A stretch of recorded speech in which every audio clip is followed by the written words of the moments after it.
উবাদা ইবনে সামিত রাদিয়াল্লাহু তাআলা আনহু বলেন, রাসূল সাল্লাল্লাহু আলাইহি ওয়াসাল্লাম বলেছেন, মান আররা মিনাল লাইলি, কোন মানুষ যদি শেষ রাতে উঠে, সুম্মা কালা, অতঃপর বলে, লা ইলাহা ইল্লাল্লাহু ওয়াহদাহু লা শারীকা লাহু লাহুল মুলকু ওয়া লাহুল হামদু ওয়া হুয়া আলা কুল্লি শাইইন কাদির। লা ইলাহা ইল্লাল্লাহ, আল্লাহ ছাড়া কোনো মাবুদ নেই।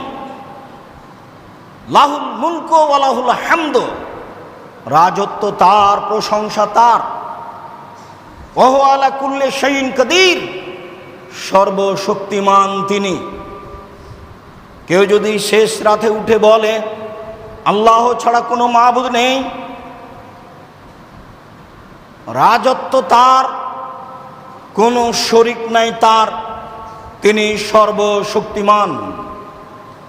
সুবহানাল্লাহি ওয়াল হামদুলিল্লাহি ওয়া লা ইলাহা ইল্লাল্লাহু আল্লাহু আকবার, পবিত্রতা বর্ণনা করি তার।